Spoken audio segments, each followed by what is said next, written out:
consultation d'ethnopsychiatrie à l'hôpital Avicenne, dans le service du professeur Libovici, qui est décédé depuis longtemps, et qui m'avait accueilli dans son service, qui avait accueilli l'ethnopsychiatrie dans son service. C'était un service de psychiatrie. J'ai créé cette première consultation, donc c'était 1979, 1980, vous voyez, ça remonte à loin. Et j'y suis resté à peu près 10 ans. Après, je suis parti et je l'ai poursuivi à l'université Paris 8, où j'ai été nommé professeur, en fait. Donc, c'est là que j'ai créé le centre Georges Devreux, à l'université Paris 8, en 1993.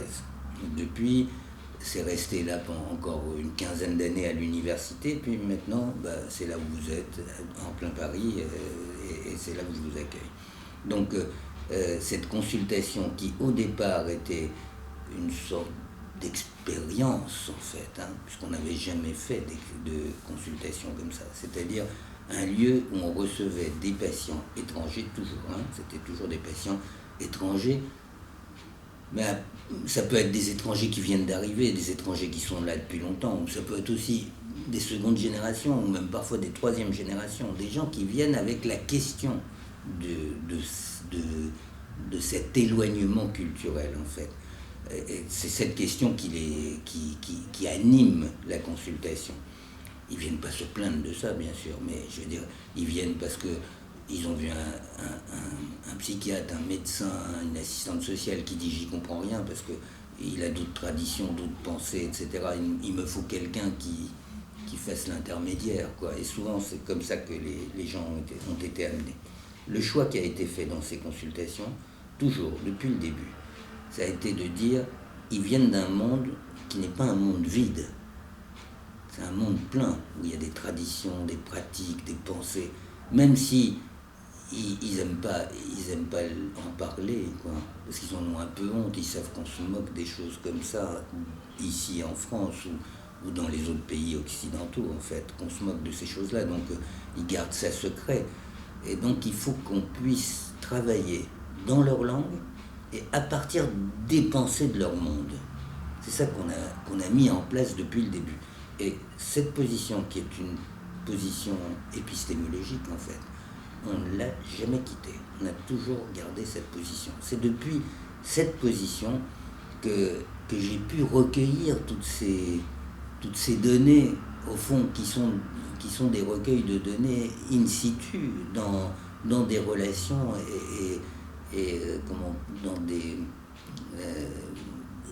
pour des raisons. Ça n'a jamais été... J'ai jamais fait d'enquête du genre qu'est-ce que vous pensez, quelles sont vos traditions, etc. On les voit surgir dans la consultation parce que c'est comme ça qu'ils expliquent leur maladie, leur désordre, les conflits qu'ils ont dans la famille, etc. Et on essaye de travailler à partir de ces choses-là. Voilà. Dans votre dernier ouvrage, Filtre d'amour, vous parlez d'ailleurs essentiellement de ce qu'on a donné à manger, à boire, mais aussi beaucoup vous savez, les potions, les crèmes aussi, oui. Les parfums, oui. Les senteurs, les encens, etc. Oui, mais les parfums sont très importants. Est-ce qu'aujourd'hui, des jeunes viennent toujours avec cette croyance qui est « on m'a rendu amoureux, on m'a contraint à l'amour, dépossédez-moi ». Ça arrive, oui, bien sûr, ça arrive. Je veux dire... les choses sont plus nuancées, on va dire. Il faut dire les choses en détail. Cette façon de déclencher la passion amoureuse entre deux jeunes gens n'est pas seulement un acte de manipulation. Parfois, c'est un acte utile. Je vais vous expliquer. Dans beaucoup de mondes, dans beaucoup d'univers, c'était une façon vous voyez, on mariait des gens, par exemple, à 14 ans, 15 ans. Souvent, ils étaient de la même famille, mais ils ne se connaissaient pas, ils s'étaient croisés, ils s'étaient aperçus seulement. Et puis du jour au lendemain, ils allaient vivre ensemble, devoir avoir des relations sexuelles, élever des enfants ensemble, fonder un foyer. Peut-être ça marche, peut-être ça marche pas. Donc, on est inquiet, la famille est inquiète. Parfois le village tout entier est inquiet et on a envie que ça tienne, quoi. Et donc, en fait, on fabriquait alors des parfums, des produits à manger, des objets à poser sous les lits, des choses comme ça, justement pour faire rester ensemble ce couple. Donc dans ce cas-là, ce filtre d'amour, il n'avait pas de fonction manipulatoire. Il s'agissait de rendre agréable quelque chose qui était une obligation, quoi, en fait, d'allier l'utile à l'agréable, au fond, quelque chose comme ça. Et c'est, par exemple, tous les filtres qu'on connaît au Maghreb, par exemple, viennent de ces traditions-là. Hein. Alors évidemment, une fois qu'on sait le faire, on peut le faire pour d'autres raisons. Mais au départ, on voit très bien la fonction de ces choses-là. En Inde encore aujourd'hui, on se marie à distance, en fait. Hein. C'est-à-dire, par exemple, vous avez un Tamoul qui vit à Londres, un autre qui vit au Sri Lanka, et puis le Tamoul écrit à sa maman et lui dit maintenant je veux me marier, la maman lui trouve une épouse. Ces deux jeunes gens vont se retrouver. Il faut faire en sorte que ça marche, quoi. On a fait tout ce boulot pour qu'ils se mettent ensemble.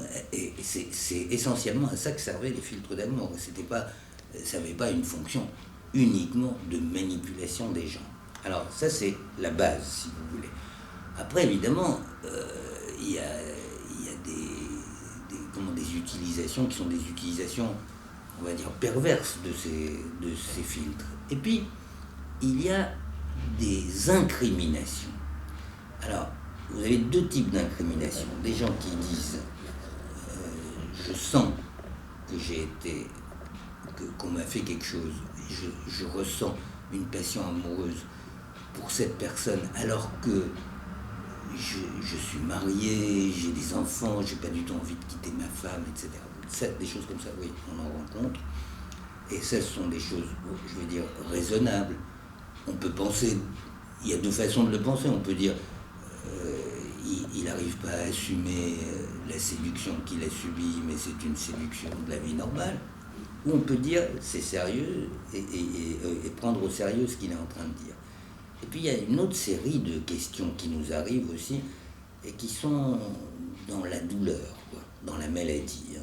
Et à ce moment-là, des gens, ça beaucoup, hein, dans les Antilles, en Haïti, à La Réunion, beaucoup, on entend beaucoup ce genre de plaintes.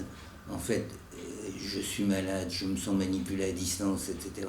Je sais que c'est cet homme-là qui m'a fait ça pour me capturer, en fait. Et très souvent, ce sont des femmes, hein, celles auxquelles je pense, que j'ai rencontrées, très souvent sont des femmes qui ont eu une relation passagère avec un homme, une fois, par exemple, et puis qui n'ont pas envie de poursuivre, pour une raison ou pour une autre, hein, une passade, une raison pour une autre. Et ensuite, qui se sentent, alors, en psychiatrie, on appelle ça l'automatisme mental, comme si l'autre était entré dans leur tête et qui se sentent commandés à distance. Là, vraiment, on est rentré dans la psychopathologie et on a le choix entre deux solutions. Ou bien on prend au sérieux cette proposition, et moi je trouve ça extrêmement intéressant de prendre ça au sérieux, mais c'est dans la pratique clinique, hein. Si on prend ça au sérieux, on dit, bon, on va essayer de voir comment on vous sort d'affaire, quoi, à partir de cette proposition. Ou bien on dit, elle délire, et on la soigne comme si c'était un délire d'une autre nature, quoi, puisqu'il y a quelques façons de délirer dans le monde, vous l'imaginez bien. Hein. Et je pense que la première façon a un avantage considérable. C'est que quand on travaille à partir de ces données, on rattache cette personne à son monde. Qui est-ce ? Comment est-ce qu'on peut se défendre contre ça ? Est-ce que ta maman t'en a parlé ? Est-ce que ta tante sait faire ces choses-là ? Et hop, on reconnecte cette personne avec son environnement naturel. Alors que si on dit, mais t'es en train de déconner dans ta tête, je vais te donner des médicaments, t'es quelqu'un de pas normal, on la déconnecte de son monde, t'es pas comme les autres, quoi. Alors que l'autre, t'es comme les autres, et ça pourrait arriver à n'importe qui. Donc la position n'est pas du tout la même vis-à-vis de la patiente, et les conséquences de la prise en charge ne sont pas du tout les mêmes. Justement, ces cas que vous avez rencontrés, est-ce qu'elles sont sorties? Beaucoup, hein. Ouais, c'est beau. Bah, combien? Je veux dire. Non, mais parce que vous précisiez bien que ce genre de possession, c'était vraiment propre aux Antilles, à La Réunion. Non, c'est pas propre. Ça peut arriver dans n'importe quelle population. Mais c'est vrai que c'est fréquent dans les populations antillaises à Paris. Je les ai rencontrées à Paris, moi.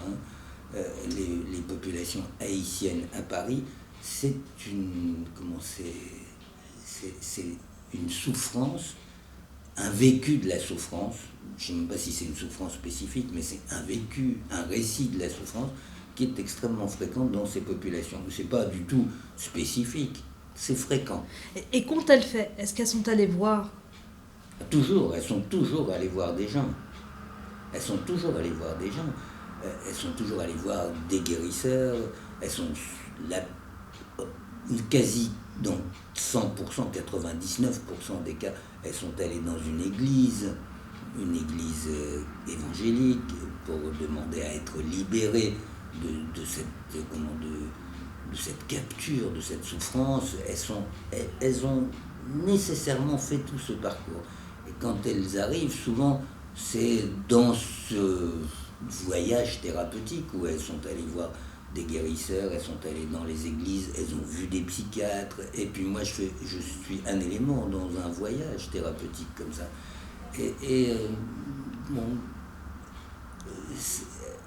Je sais pas, mais chacun dira la même chose, hein, je dirais. J'ai la sensation que celle qui s'installe avec moi dans une relation thérapeutique, avec moi, avec des gens qui travaillent comme moi, je veux dire,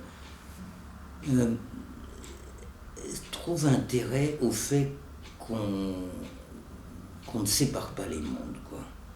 On dit la tradition, ça fait partie du monde. Ce ne sont pas des choses d'avant, ce ne sont pas des choses qu'on dénigre ou qu'on méprise, ça fait partie du monde. Et c'est ce que je pense profondément, hein. Je pense vraiment que c'est des éléments qui viennent peupler notre monde. Notre monde est multiple. Et il n'y a pas qu'une seule façon de voir les choses. Ça fait partie des éléments qui peuplent le monde. Chez les guérisseurs célèbres, à La Réunion, on parle beaucoup et toujours de Visnelda. Oui, j'ai bien connu Visnelda.